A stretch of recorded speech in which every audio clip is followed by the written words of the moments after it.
Former presidential candidate Ko Wen-je takes the stand as he tries to clear his name of corruption allegations.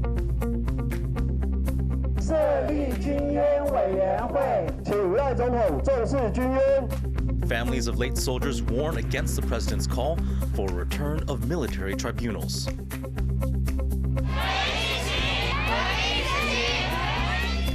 Anger in Taiwan as hundreds demand justice for abused children. Plus, today, President Trump and Ukraine's President Vladimir Zelensky had a fantastic phone conversation. Trump and Zelensky praise ceasefire discussions just weeks after an argument at the White House.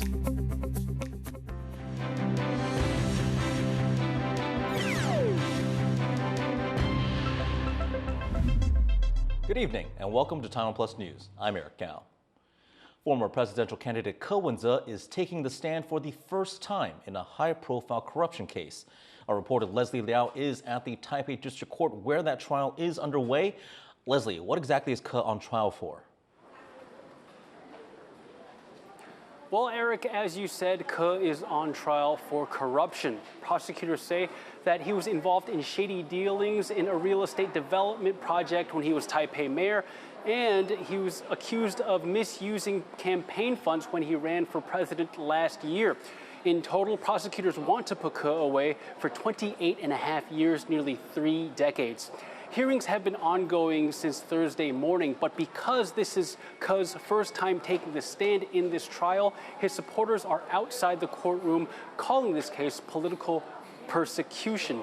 I'm sorry, not the courtroom, but outside of the courthouse. Ko has been held incommunicado for almost 200 days now. He's bounced in and out of the system as he fought detention, and he was let out briefly to attend his father's funeral, but for the most part, he's been held since September. On Wednesday, Taiwan's government watchdog, the Control Yuan, released investigation findings that said Ko indeed violated the Political Donations Act. Leslie, what did the Control Yuan's findings say?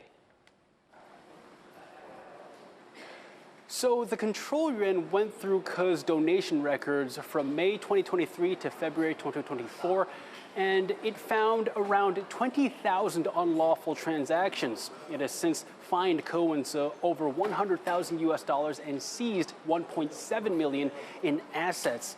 Now, in response, the Taiwan People's Party, a political party that Ko founded, said that the timing of the Control Yuan's investigation findings release is a politically calculated move meant to make Ko look bad just before he takes the stand in this trial. Thanks, Leslie. That was Leslie Liao at the Taipei District Court, and we will have more from this case as it moves forward. Taiwan's ruling Democratic Progressive Party says it will assist a mass legislator recall movement.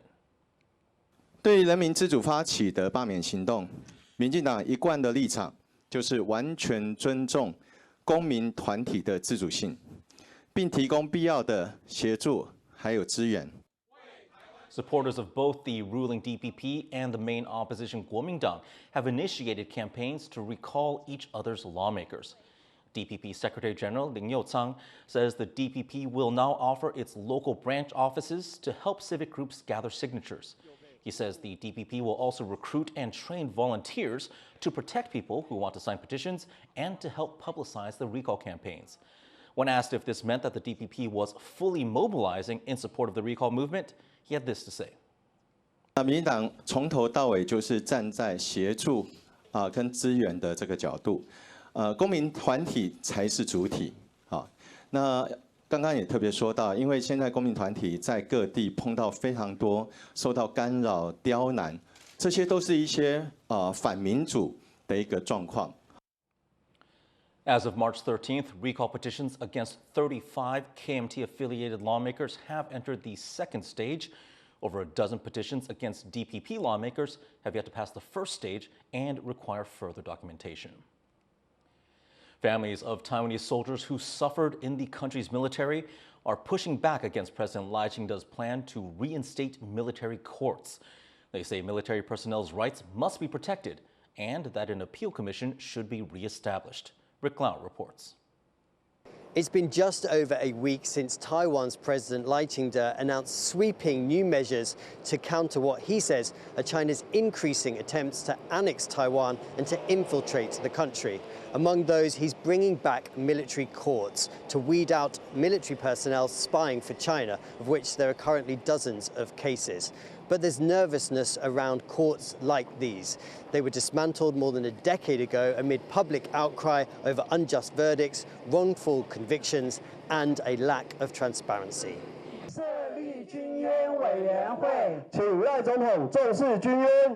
Now, families who say they were let down by the military justice system in the past are speaking out. 我还担心的是这样，我害怕穿同样的军服的人，他们会真正的审判吗？他们会真的站在公平正义的角度来审判吗？以往就是没有公平正义过，所以我还是会担心害怕。 Taiwan's Ministry of National Defense have acknowledged this lack of public trust and this checkered past. They said this will be an entirely new system that observes legal procedures and protects human rights. But the pushback here demonstrates the challenges facing Taiwan as it looks to counter increasing pressure from China while also reassuring the public that it can protect their freedom and human rights. Alex Chen and Rick Lowett in Taipei for TaiwanPlus.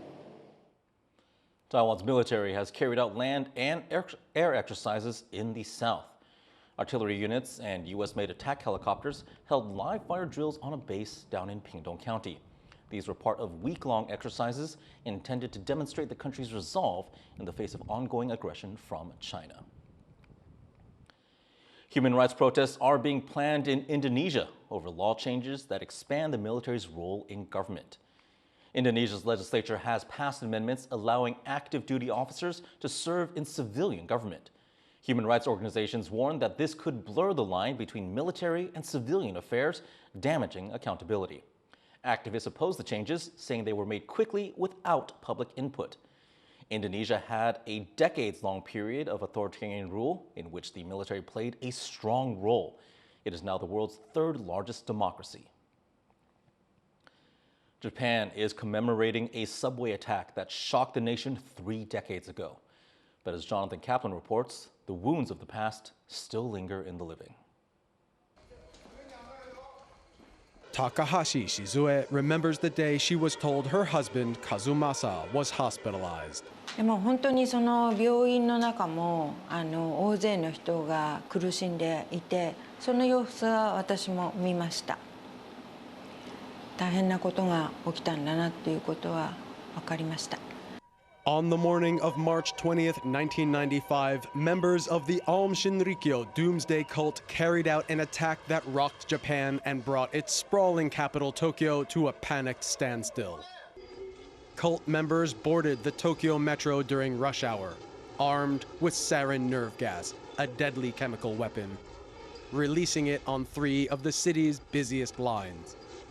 The gas spread throughout the packed subway cars, killing 14 people, severely injuring dozens of others, and hurting thousands. The attack meant to spark an apocalyptic war. そこの包みからですね、液体の新聞紙ですから液体の染み方がちょっとどんどん広がってきて、実際床にも液体がちょっと広がってきたんですね。 The cult manufactured their own sarin. It's a nerve agent that causes involuntary muscle contractions. Sufficient exposure results in asphyxiation. For some, like Mr. Takeda, who managed to quickly leave the subway, the effects were mild. 見えないわけじゃないんですけれども、ぼんやりというのか、サングラスをかけた状態。 Other victims, like Takahashi Kazumasa, a metro system worker who tried to clean up the spilled nerve agent, succumbed to the fumes. その制服も蘇生処置で先生がいろいろ治療に当たってくださった跡が見える制服がもうぐちゃぐちゃになっていて、口にはその管も入っていました。でもう冷たくなって亡くなっていました。 At a park in Osaka, Niimi Yuki reads a letter from her deceased husband, Tomomitsu. She also recalls learning of his death. 電話でなんかその大阪拘置所の井上さんがやられたって情報入ってきたって教えてくれて、あもう絶対あかんわと思って、だから10時過ぎになんかスマホが鳴って大阪拘置所やって、で今朝ご主人の刑を執行しましたって言われて。Yuki's husband, Niimi Tomomitsu, was one of the cult members responsible for carrying out the attack. He was executed along with 12 others, including Aum's charismatic leader Asahara Shoko, in 2018. Yuki met Tomomitsu when he was already behind bars. Their first physical contact at a morgue. そしたら棺桶に入って、でまあ棺桶の蓋抜けてもらって、もう触りましたね。初めて触れるんで触りました。She was a member of the cult's successor organization called Aleph. She says she's left the cult, but it and its executed founder, Asahara, still has a following. Japan's constitution guarantees religious freedom, but the scars of fanaticism still linger in Japanese society. 最後まで亡くなった方に対する謝罪とかはなかったです。後悔もなかったんですよ、あの人。もう信じた道を行った。なのでやはりカルトというのは、あるいは、オウム真理教の活動というのは、地下鉄サリン事件で終わりではなくて、繰り返されるものというふうに私自身はとても危機感を持っています。The echoes of the attack still haunt many who were affected by the Aum Shinrikyo cult's deadly assault. The living carrying the wounds of the past. Chris Ma and Jonathan Kaplan for TaiwanPlus. Coming up after the break, let's hop over to a special farm in southern Taiwan that specializes in frogs.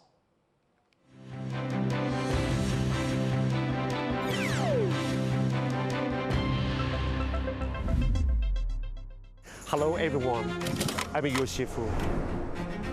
My aim is to raise awareness of cultural diversity and contribute to a more inclusive world through the power of arts, even abroad. Together, let's break down the barriers of cultural identity.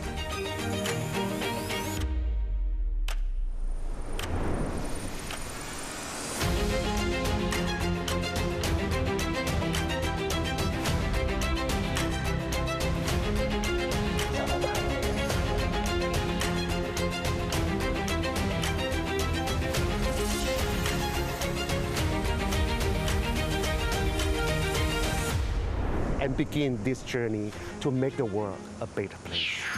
Yoshifu's Cultural Canvas, every Monday, 8:15 p.m. on TaiwanPlus.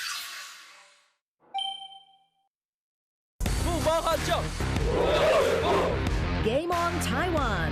The wait is over. Baseball returns as the CPBL kicks off its new season. Expecting high-energy plays and fierce rivalries on the diamond. The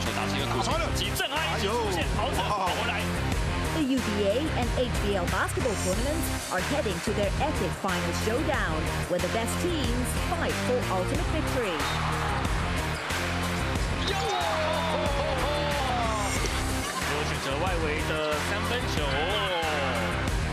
And the excitement doesn't stop there.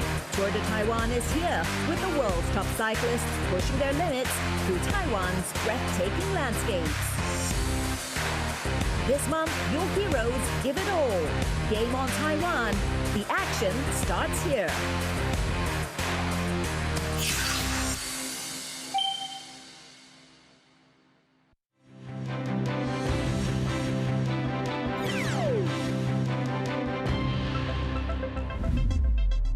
Welcome back. You're watching TaiwanPlus News. The U.S. Secretary of State, Marco Rubio, has reaffirmed the U.S.'s commitment to maintaining Taiwan's status quo.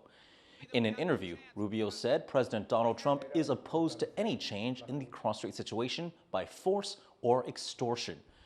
Earlier this week, a State Department spokesperson called China's recent drills near Taiwan brazen and irresponsible threats.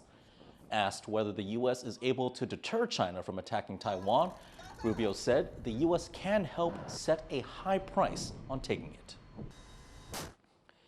The U.S. and Ukrainian presidents have both taken to social media to express their satisfaction with a recent phone call, saying their chat has brought the Russia-Ukraine war closer to ceasefire, despite some sticking points. Reese Ayers reports. Positive, frank, and most substantive.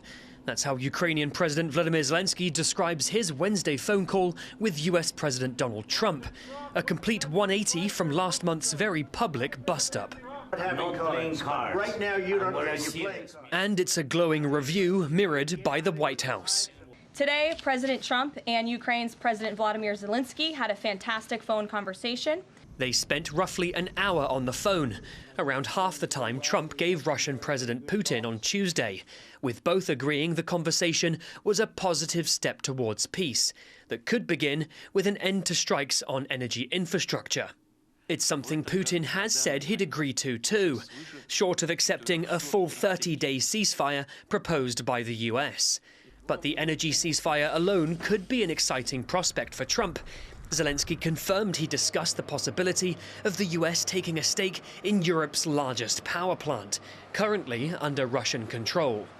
Президент запитав, а якщо буде розуміння, що Америка може це відновити, я йому сказав так, якщо можна модернізувати, вкладати гроші, тощо, ми готові це обговорювати з вами. And while Zelensky has said he thinks lasting peace can be achieved with the help of the US, and he's eager to expand any ceasefire to include civilian infrastructure too, he's also warning that Ukraine is ready to retaliate if Moscow violates any deal, saying the issue of Ukraine's occupied territories is still a sticking point. Будемо захищати максимально Україну в цих питаннях. Але нам буде дуже непросто. Президент Трамп і сьогодні, від мене абсолютно він розуміє, що юридично ми не визнаємо ніякі території. Having since restored intelligence sharing after relations soured weeks ago, US and Ukrainian representatives are set to meet in Saudi Arabia in a matter of days, aiming to bring both sides closer to a full ceasefire. Eason Pan and Reese Ayers for TaiwanPlus. The impact of the climate crisis reached new heights last year, according to a UN report. The World Meteorological Organization's Global Climate Report shows 2024 was the warmest year on record. It was also likely the first year that the average temperature reached 1.5 degrees Celsius higher than the pre-industrial era. That's considered a red line for avoiding the worst effects of climate change. The organization's data shows over 150 unprecedented extreme weather events, taking lives, demolishing buildings, and destroying vital crops. More than 800,000 people were displaced or made homeless as a result. That is the highest annual number since records began. Over 100,000 people have backed a petition to give the harshest sentences possible to child abusers who kill their victims. That's as 2 nannies go on trial for the death of an infant in their care, one in a string of abuse cases in recent years. John Ventrias reports. A crowd of hundreds shouts in rage outside the Taipei District Court. Inside, 2 nannies are on trial for the 2023 death of baby Kai Kai, entrusted to their care but allegedly abused to death at their hands.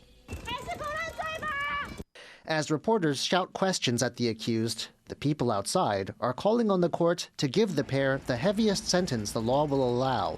Some have come from more than an hour away just to be here. This is a case that stunned all of Taiwan. 我们原本是要送给保姆，在找保姆了。我爸妈听到就说不用，就是不敢相信保姆啦。身为一个妈妈，我真的很心动。每个孩子都是上天赐下来的宝贝。有多少人生不出小孩？有多少人渴望小孩？ This is just part of a wider reckoning with child abuse in Taiwan. Among the more extreme cases from recent years is that of a kindergarten worker found guilty last year of over 200 counts of child sexual abuse. There have been mass scares, too, with allegations preschools were drugging children, spreading panic in 2023. But the death of infant Kai Kai may be a turning point, and many feel enough is enough. 110,000 people have signed a petition to mandate harsher penalties for abusers who kill children, life in prison without parole, or even the death penalty. The petition's only been out there for a month, but it already has enough support to require a government response. 年内幼童罪去年已经完成修法，加重相关的刑责规定。至于是否再行修法，本部尊重相关的修法建议，妥适研议。 If the law is changed, it won't apply in Kai Kai's case. Even the final government response won't come until mid-May, a few days after judges are slated to announce their verdict. But the petition is one sign of just how strong fears for children's safety and disgust at their mistreatment have grown. Klein Wong and John Van Trieste for TaiwanPlus. One person is dead and 16 others have been rescued by helicopter after being trapped on a mountain in eastern Taiwan. The group was on a 5-day hike near Hualien when the temperature dropped sharply earlier this week. They were unprepared for the cold and were trapped in a hut for 3 days. One member went missing and was later found dead. Experienced mountaineers say exposure to the cold is the cause of most mountain deaths here in Taiwan. They are warning hikers to use proper gear and to avoid climbing above 2,500 meters in the winter. Frogs are becoming a popular choice of pet here in Taiwan, but most of them are taken from the wild. One farm in southern Taiwan is working to change that by breeding them instead. On this year's World Frog Day, TaiwanPlus takes you behind the scenes for a closer look. 哇，好冰哦！对，它不会挣扎，是因为我们手套都湿湿的。它们是外温动物，有时候我们手温太高，它也会觉得不舒服。 Elementary school students are getting hands-on at a farm as part of their biodiversity class. Today, they're learning all about frogs. This farm in Pingtung, southern Taiwan, is called Full of Frogs. It's the only legally registered frog breeding farm in the entire country. 摸起来背上会有点突突的，像我们的苦瓜一样。入侵蛙就是可能对我们的环境有伤害，那外来种呢，可能是没有伤害，但是是从外地来的。This farm raises over 100,000 frogs of more than 20 species every year. 80% are exported, mainly to North America and Europe, to be sold as pets or for display, making the farm $1 million a year in revenue. Their horned frogs make up to 70% of the US market, meaning 7 out of 10 horned frogs in the US come from this one Taiwanese facility. Before being shipped abroad, the frogs are checked to make sure they are in good condition and then carefully packaged. 耗损率大概是落在1%左右，也就是100只里面会有1%，那甚至可能会没有。我们公司是要追求没有。From tadpoles to the frogs ready to spawn, the farm takes painstaking care in every stage, including cleaning, feeding, water quality, and temperature control. It's the only farm in the country that meets aquatic animal welfare standards. Founder Damon Chen, an aquatic veterinarian, started the farm in 2018 out of his love for frogs and the awareness of how important they are to the ecosystem. While selling live animals may seem to go against conservation, the exotic frog trade is different, as most pet frogs are taken from the wild. One of Chen's goal is to stop illegal wild frog collection by breeding them in a controlled environment. 如果我们取代源头的供应商，取代最原本供应链的第一个前端的话，我们利用更好的品质、更棒的动物福利，甚至是更低的价格去跟这些盗采盗猎的猎人去竞争，是否我们有机会去取代它？ Chen's bold ideas and breeding methods have proven successful. He and his team have changed the fate of 2 frog species, including the Suriname horned frog and the Indonesian white tree frog, both of which have stopped being poached in the wild. In addition to his innovative model, another strategy has also helped Chen lead his farm to success. 观赏动物和观赏鱼长期仰赖中国大陆市场。那我认为我做最对的事情是我们在最一开始就摒除中国大陆市场不做，而去选择大家认为没有办法经营和没有办法打入的欧美市场。我们现在订单是接不完，然后供不应求的状态。对，但我们没有一单是出给中国大陆，我们不做那边的市场。3不5时会因为要选举，两岸航运就断掉了，或是一些演习，我们航运就没有办法过去。Chen dreams big. He looks to the world and aims to change the fate of 1% of all frog species in the international pet market, or about 40 kinds. Thanks to Taiwan's regulations, native frogs aren't sold internationally. But Chen works to conserve Taiwan's species by partnering with research institutions to create conservation models. To raise awareness about frogs, Chen and one of his team members opened the first exotic pet store in Pingdong last year. 所以其实这几年随着特宠的风气越来越盛行，其实不管是政府单位啊、法律相关的规范都已经更加严谨，再加上更多用心的业者在致力于推广跟宣导客人一些正确的观念，所以其实我觉得大家都有同一个目标，所以我觉得这个状况我觉得环境会越来越好。There is still a long way to go in frog conservation, but frog enthusiasts in Taiwan are showing that environmental protection and successful business can go hand in hand. Devon Tsai, P.T. Zhuang, and Sunny Chi for TaiwanPlus. And thank you for watching TaiwanPlus News. Visit our website to see more of our reports and programs, or follow us on social media to see updates in your feed. Finally, we'll leave you with these AI robots that were on display at NVIDIA's GTC conference. I'm Eric Gao. Have a great evening, and we'll see you next time.